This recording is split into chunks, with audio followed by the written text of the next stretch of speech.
ಪಂಚಭೂತಗಳಲ್ಲಿ ಪವಿತ್ರವಾದದ್ದು ಅಗ್ನಿ. ಈ ಅಗ್ನಿ ಮುಂದೆ ನಿಂತ್ಕೊಂಡು ಸುಳ್ಳು ಹೇಳಿದ್ರೆ ಪಾಪ ಬರುತ್ತೆ. ಸತ್ಯ ಹೇಳು ಪಾರ್ವತಿ. ನನ್ನ ಮಾತು ಕಿವಿಗೆ ಬೀಳಲಿಲ್ಲ.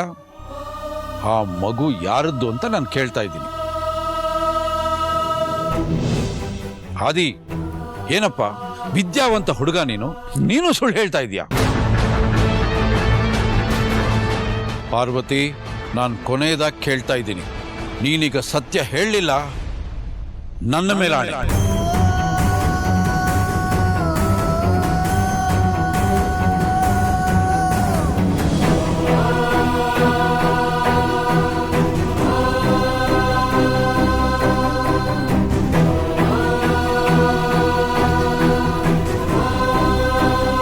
ಹೌದು ಅಪ್ಪವ್ರೆ, ಆ ಮಗು ನಂದೆ.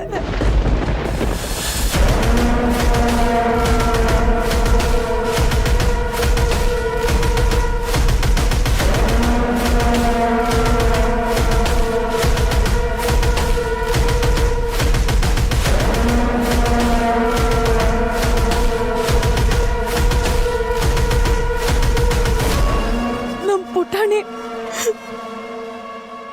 ನಾನು ಹೆತ್ತ ಮಗುನೆ.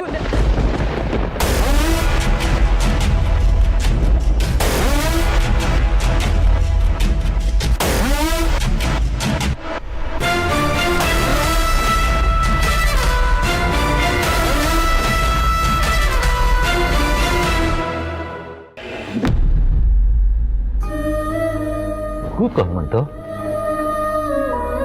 ಎಲೆ ಚೆನ್ನಾಗಿದೆ.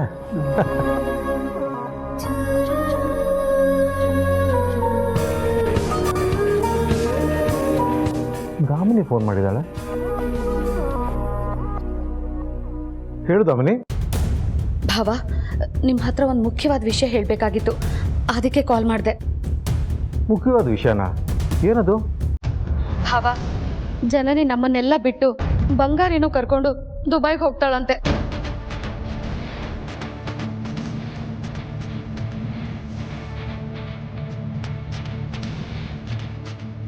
ಏನಮ್ಮ ಹೇಳ್ತಿದ್ಯಾ? ನಮ್ಮನ್ನೆಲ್ಲ ಬಿಟ್ಟು ದುಬೈಗೆ ಹೋಗುವಂಥದ್ದು ಏನಾಗಿದೆ ಅವರಿಗೆ? ಅಲ್ಲ, ಇಂಥ ನಿರ್ಧಾರ ಯಾಕೆ ತಗೋಬೇಕು? ಇದು ವೀರಯ್ಯನಿಗೆ ಅಖಿಲನಿಗೆ ಗೊತ್ತಾ? ಅವ್ರು ಏನು ಹೇಳಿಲ್ವಾ? ಗೊತ್ತು ಭಾ.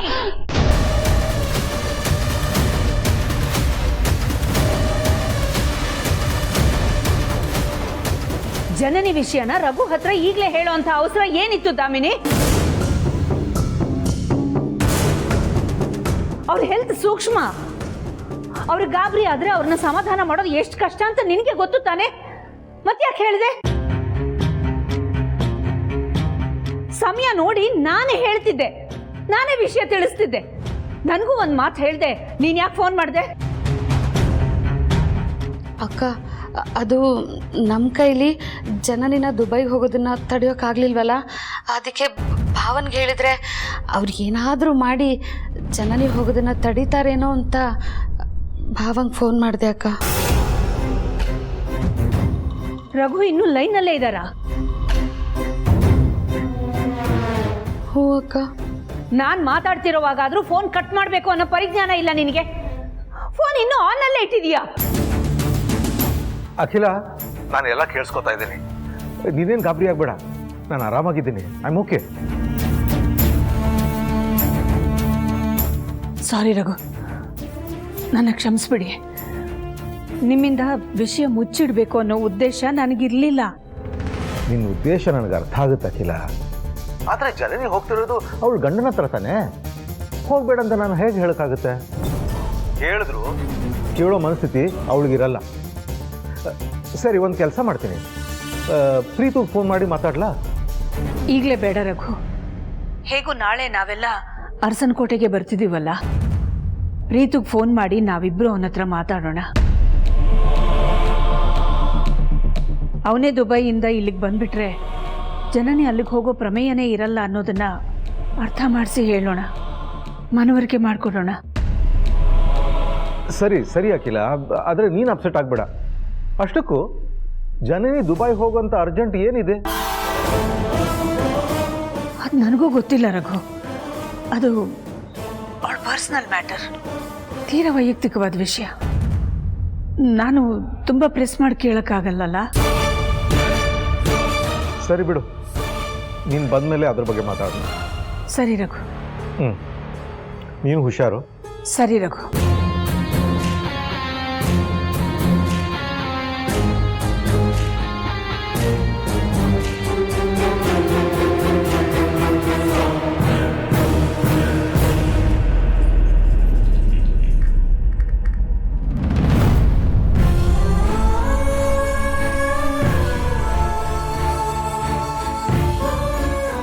ನೋಡಿದ್ಯಾ ಪಾರ್ವತಿ, ನಾನಾಗಲೇ ಹೇಳಲಿಲ್ವಾ ಸುಳ್ಳಿಗೆ ಆಯಸ್ಸು ಕಮ್ಮಿ ಅಂತ ಹೇಳಿ. ನೀನೇ ನಿನ್ನ ಬಾಯರ ಸತ್ಯನ ಒಪ್ಕೊಂಡೆ ನೀನು. ನಾನು ಅರಸನ ಕೋಟೆಗೆ ಬಂದ ದಿವಸನೇ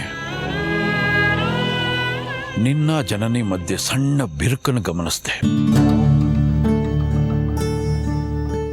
ನಿಮ್ಮಿಬ್ಬರಲ್ಲಿರ್ತಕ್ಕಂಥ ಮನಸ್ತಾಪ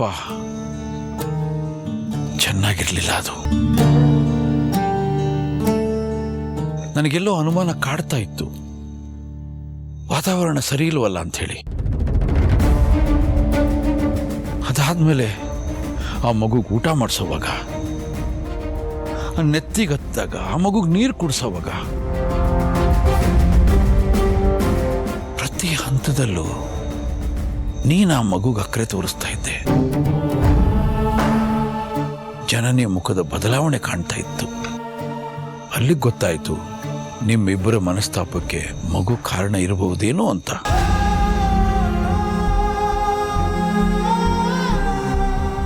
ಅದಾದ್ಮೇಲೆ ನಿನ್ನನ್ನು ಬಹಳ ಸೂಕ್ಷ್ಮವಾಗಿ ಗಮನಿಸ್ತಾ ಬಂದೆ. ಆ ಮಗು ಮೇಲೆ ಜನನಿಗಿಂತಲೂ ನಿನಗೆ ಹೆಚ್ಚಿಗೆ ಕಾಳಜಿ, ಪ್ರೀತಿ ಕಾಣಿಸ್ತಾ ಇತ್ತು. ಇಲ್ಲಿಗೆ ಬಂದ್ಮೇಲೆ ಅದು ಹಾಗೆ ಮುಂದುವರಿತಾ ಹೋಯಿತು. ಪುಟಾಣಿಗೆ ಅಪಘಾತ ಆಗೋ ಸಂದರ್ಭದಲ್ಲಿ ನಿನ್ನ ಜೀವನ ಒತ್ತೆ ಇಟ್ಟು ನೀನು ಬಂದು ಆ ಮಗುನ ಕಾಪಾಡಿದೆ.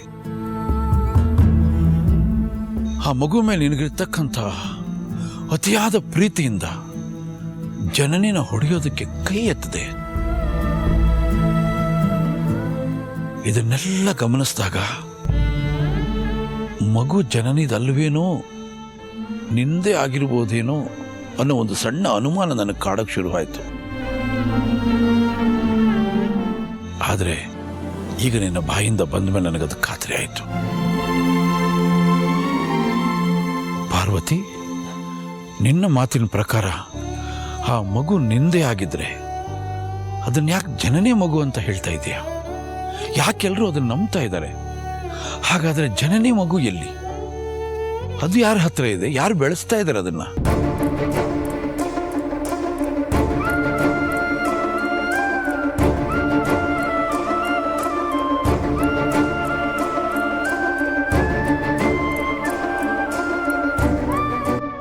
ಜನನಿ ಮಗು ಉಳಿಲಿಲ್ಲ.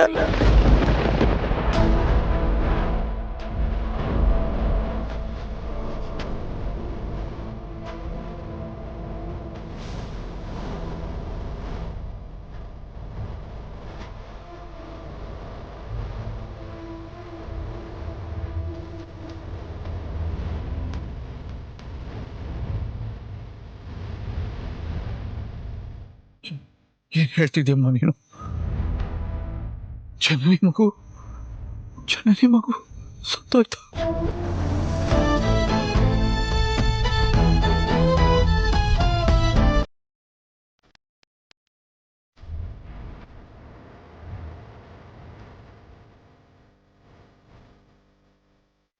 ಈ ವಿಷಯ ನನಗೆ ಗೊತ್ತಾಗದೆ ಇದ್ರೆ ಚೆನ್ನಾಗಿರ್ತಿತ್ತೇನೋ. ನಾನೇ ಕೇಳಿ ಸಮಾಧಾನ ಮಾಡ್ಕೊಳ್ಳಿ ಅಪ್ಪವ್ರೆ. ಈ ವಿಷಯ ನಮ್ಮ ಜನನಿಗೆ ಗೊತ್ತಿಲ್ಲ. ಬರೀ ಜನನಿಗೆ ಮಾತ್ರ ಅಲ್ಲ, ಬೇರೆ ಇನ್ಯಾರಿಗೂ ಈ ವಿಷಯ ಗೊತ್ತಿರಲಿಲ್ಲ. ಜನನಿ ಮಗು ಮೇಲೆ ಪ್ರಾಣನೇ ಇಟ್ಕೊಂಡಿದ್ಲು. ಹೀಗಿರುವಾಗ ಅವಳ ಮಗು ಹುಟ್ಟಾನೆ ಸತ್ತೋಯ್ತು ಅಂತ ಅವಳಿಗೆ ಗೊತ್ತಾದ್ರೆ ಅವಳು ಖಂಡಿತ ಬದುಕ್ತಾ ಇರ್ಲಿಲ್ಲ. ಅದಕ್ಕೆ ನನ್ನ ಮಗುನ ಅವಳ ಮಡ್ಲಿಗೆ ಹಾಕ್ದೆ ಅಪ್ಪವ್ರೆ.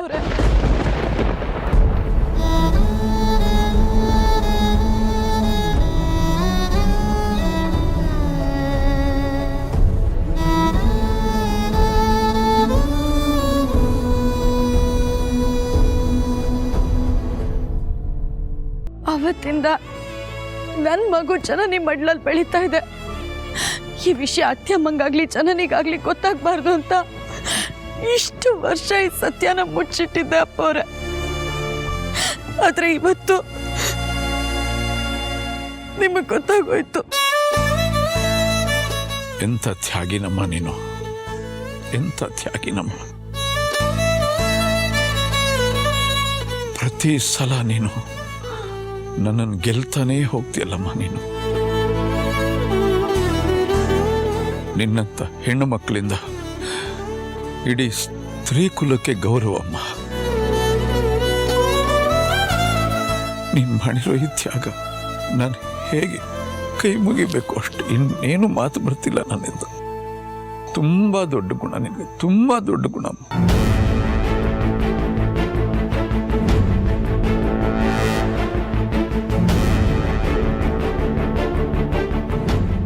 ಅರಸನ ಕೋಟೆಗೆ ತಕ್ಕ ಸೊಸೆಯಮ್ಮ ನೀನು. ಆ ಕುಟುಂಬದ ಗೌರವನ ಹೇಗೆ ಕಾಪಾಡ್ತಾ ಇದೀಯ.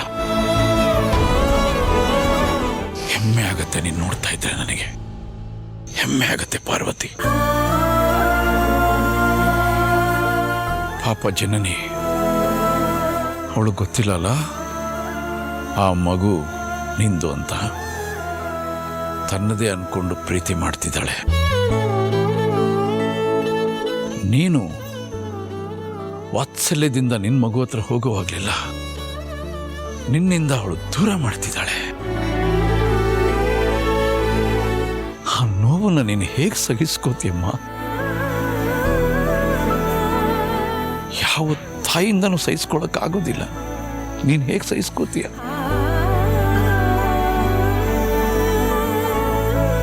ಅಪ್ಪವ್ರೆ, ಈ ವಿಷಯ ಏನಾದ್ರೂ ಜನರಿಗೆ ಗೊತ್ತಾದ್ರೆ ಅವಳು ಯಾವ ಕಾರಣಕ್ಕೂ ಇದನ್ನ ಸಹಿಸ್ಕೊಳ್ಳೋದಿಲ್ಲ. ದಯವಿಟ್ಟು ನಿಮ್ಮ ಕೈ ಮುಗಿತೀನಿ, ಈ ವಿಷಯನ ಅವಳಿಗೆ ಹೇಳ್ಬೇಡಿ. ಪುಟಾಣಿ ಮೇಲೆ ಜೀವನೇ ಇಟ್ಕೊಂಡಿದ್ದಾಳೆ. ಹೀಗಿರುವಾಗ ಪುಟಾಣಿ ಅವಳ ಮಗಳಲ್ಲ, ನನ್ನ ಮಗಳು ಅಂತ ಅವಳಿಗೆ ಗೊತ್ತಾದ್ರೆ ಅವಳು ಖಂಡಿತ ಅದನ್ನ ಸಹಿಸ್ಕೊಳ್ಳೋದಿಲ್ಲ ಅಪ್ಪವ್ರೆ.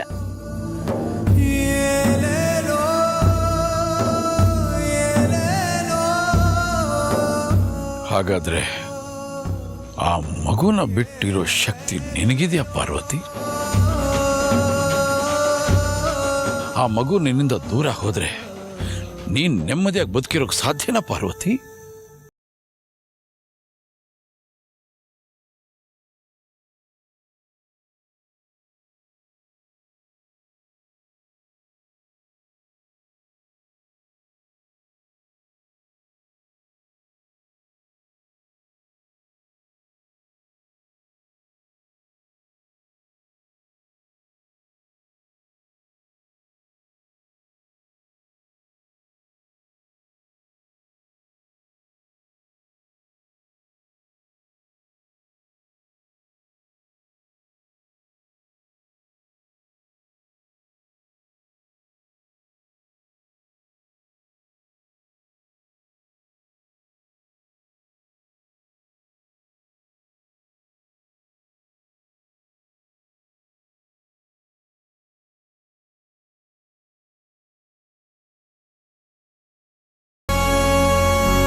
ಈ ನಿನ್ನ ಕಣ್ಣೀರು ಕಷ್ಟಗಳಿಗೆ ನಾನು ಅಂತ್ಯ ಹಾಡ್ತೀನಿ. ಮಗು ನಿನ್ನದೇ ಅನ್ನೋ ಸತ್ಯನ ಎಲ್ಲರನ್ನು ಕರೆದು ನಾನು ಹೇಳ್ತೀನಿ.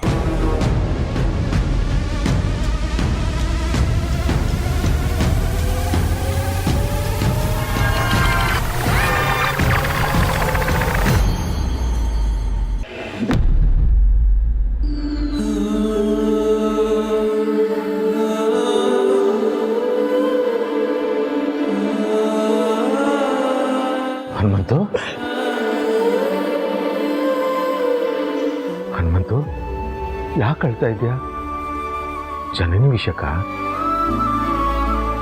ಹೌದು ಅಪ್ಪರೇ, ನಮ್ಮ ಪಾರ್ವತಿ ತಾನು ಹೆತ್ತ ಮಗುನ ಜನನಿ ಮಡಿಲಿಗೆ ಹಾಕಿದ್ಲು. ಆದರೆ ಜನನಿ ಆ ಸತ್ಯ ಗೊತ್ತಿಲ್ಲದೆ ಆ ಮಗುನ ಪಾರ್ವತಿಯಿಂದಲೇ ದೂರ ಇಟ್ಟಿದ್ದಾಳೆ. ಆ ಮಗುನ ಪಾರ್ವತಿ ಹತ್ರ ಸುಳಿಯೋದಕ್ಕೂ ಬಿಡ್ತಿಲ್ಲ. ಅದಕ್ಕೆ ಊಟ ಮಾಡಿಸೋದು, ಆಟ ಆಡಿಸೋದು ಎಲ್ಲ ಜನನಿನೇ ಮಾಡ್ತಿದ್ದಾಳೆ. ಇದಕ್ಕೆಲ್ಲ ಅವ್ರು ಚಿಕ್ಕಮ್ಮನೇ ಕುಮ್ಮಕ್ಕೆ ಕೊಡ್ತಿರೋದು. ಆದರೆ ಪಾಪ ನಮ್ಮ ಪಾರ್ವತಿ ಇದನ್ನೆಲ್ಲ ನೋಡಿ ಎಷ್ಟು ಸಂಕಟ ಪಡ್ತಿದ್ಲು ಅಂತ ನನಗೆ ಗೊತ್ತು. ಆದರೂ ಜನನಿ ಮೇಲೆ ಅವಳು ಕೋಪ ಇಲ್ಲ. ಇವತ್ತಲ್ಲ ನಾಳೆ ಜನನಿ ಜೊತೆ ಅವಳು ಸರಿ ಹೋಗ್ಬೋದು ಅಂತ ಕಾಯ್ತಾನೇ ಇದ್ದಾಳೆ. ಇಂಥ ಸಂದರ್ಭದಲ್ಲಿ ಜನನಿ ಮಗುನ ಕರ್ಕೊಂಡು ವಿದೇಶಕ್ಕೆ ಹೊರಟಿದ್ದಾಳಲ್ಲ, ಆಗೇನಾದರೂ ಆಗ್ಬಿಟ್ರೆ ನಮ್ಮ ಪಾರ್ವತಿ ಗತಿ ಏನು? ದೊಡ್ಡ ಯಜಮಾನರು ತಮ್ಮ ಮಗುನ ಬಿಟ್ಟು ಹೇಗಿರ್ತಾರೆ? ನಾವು ನೀವು ಕೂಡ ಅಷ್ಟೇ ಅಲ್ವಾ? ಪುಟಾಣಿನ ದೂರ ಮಾಡಿಕೊಂಡು ಈ ಮನೆಯಲ್ಲಿ ಖುಷಿಯಿಂದ ಇರೋಕ್ಕಾಗತ್ತಾ? ನೆನೆಸ್ಕೊಂಡ್ರೆ ಮನ್ಸಿಗೆ ಯಾರೋ ಕೊಡ್ಲಿ ತೊಗೊಂಡು ಹೊಡೆದಂಗೆ ಆಗುತ್ತೆ ಅಪ್ಪರೆ. ತಡ್ಕೊಳಕ್ಕಾಗ್ತಿಲ್ಲ. ಹನುಮಂತು, ನಿನ್ಗೆ ಎಷ್ಟು ನೋವಾಗ್ತಿದೆಯೋ ನನಗೂ ಅಷ್ಟೇ ನೋವಾಗ್ತಿದೆ. ನಿನ್ನ ಮನಸ್ಸಲ್ಲಿ ಇರೋದನ್ನೆಲ್ಲ ನನ್ನ ಹತ್ರ ಹೇಳ್ಕೊಂಡು ನಿನ್ನ ದುಃಖನ ಹೊರಗೆ ಹಾಕ್ತಿದ್ಯಾ. ಆದರೆ ನಾನು ಯಾರ ಹತ್ರ ಹೇಳ್ಕೊಳ್ಳಿ? ಅಖಿಲ ಅಲ್ಲಿದ್ದಾಳೆ. ಇಲ್ಲಿ ಸದ್ಯಕ್ಕೆ ದೊಡ್ಡವರು ಅಂತ ಇರೋದು ನಾವಿಬ್ಬರೇ. ಖುಷಿ ಆಗಲಿ ದುಃಖ ಆಗಲಿ ನಾವೇ ಹೇಳ್ಕೋಬೇಕು, ಕೇಳ್ಕೋಬೇಕು, ಸಮಾಧಾನ ಪಟ್ಕೋಬೇಕು ಅಷ್ಟೆ. ಮನುಷ್ಯ ಸಂಬಂಧಗಳೇ ಹೀಗೆ ಅಪ್ಪೋರೆ,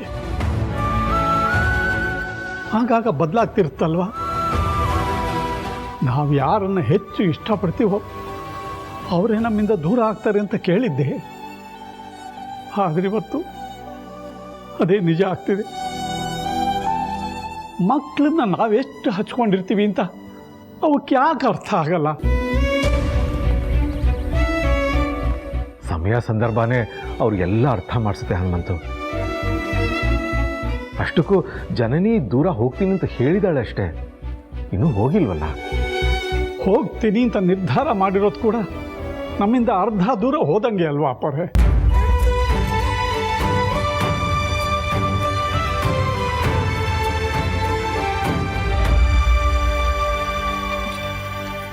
ಇದರಿಂದ ಅದೇನಾದರೂ ಆಗಲಿ, ಅದೇನು ನಡೆಯುತ್ತೋ ಪರವಾಗಿಲ್ಲ, ನಾನು ನೋಡ್ಕೋತೀನಿ.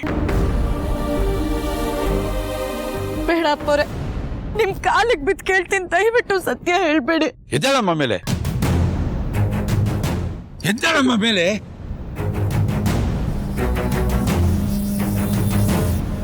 ಆಯ್ತು, ನಿನ್ನಂತೆ ಆಗಲಿ, ನಾನು ಹೇಳಲ್ಲ. ಆದರೆ ಆ ಮಗು ನಂದೆ ಅನ್ನೋ ಸತ್ಯನ ನೀನೇ ನಿನ್ನ ಬಾಯಿಂದ ಮನೆ ಎಲ್ಲ ಸದಸ್ಯರಿಗೂ ಹೇಳಬೇಕು.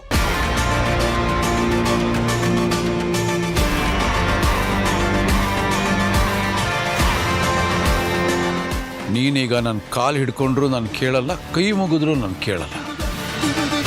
ಯಾಕೆಂದ್ರೆ ನನ್ನ ಸ್ವಭಾವ ನಿನಗೆ ಗೊತ್ತಿದೆ.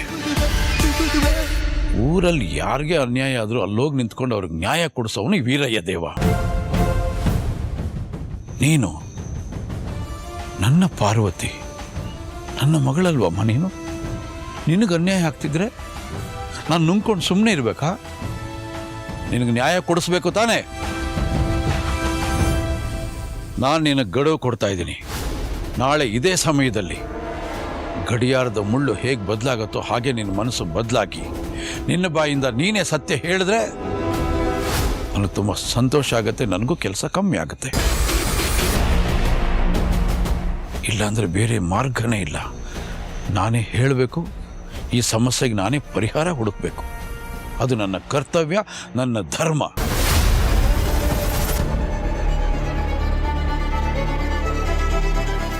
ಹೇಳಲಿಲ್ಲ ಅಂದರೆ ಸತ್ಯ ಹೇಳಕ್ಕೆ ನಾನು ಯಾವತ್ತೂ ಹಿಂಜರಿದವನಲ್ಲ. ಸಲಹೆ ಕೊಟ್ಟಿದ್ದೀನಿ, ನೀನು ಹೇಳ್ತೀಯಾ ನಾನು ಹೇಳ? ನಿರ್ಧಾರ ನಿಂದು.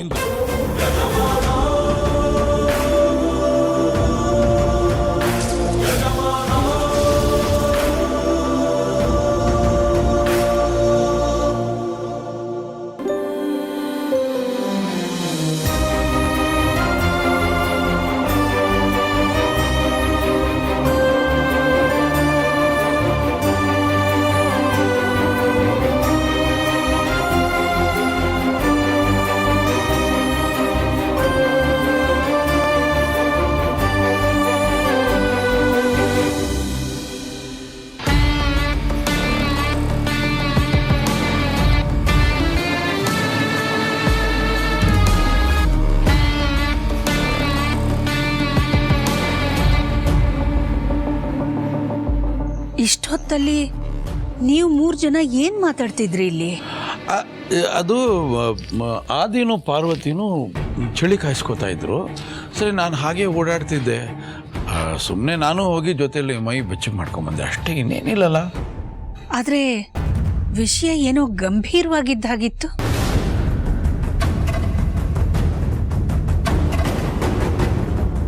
ಅದೇ ಸಂಸ್ಥೆ ವಿಚಾರವಾಗಿ ಆದಿ ಹತ್ರ ಮಾತಾಡ್ತಿದ್ದೆ. ಸಂಸ್ಥೆ ವಿಷಯ ಅಂದಮೇಲೆ ಸ್ವಲ್ಪ ಗಂಭೀರವಾಗಿ ಇರುತ್ತಲ್ವಾ? ಏನಪ್ಪ ಆದಿ? ಹೌದು ಮಾವ, ಅದೇ ಅಮ್ಮ, ಅದೇ ಮಾತಾಡ್ತಾ ಇದ್ವಿ. ಈ ಚಳಿಯಲ್ಲಿ ನೀನೇನು ಒಳ್ಳೆ ಪ್ರಿನ್ಸಿಪಲ್ ಥರ ನನ್ನನ್ನು ಪ್ರಶ್ನೆ ಮಾಡ್ತಾ ನಿಂತಿದ್ದೆ. ನಡಿಯಮ್ಮ ಒಳಗೆ, ಬಾಮ್ಮ ಇಲ್ಲಿ. ಅಯ್ಯೋ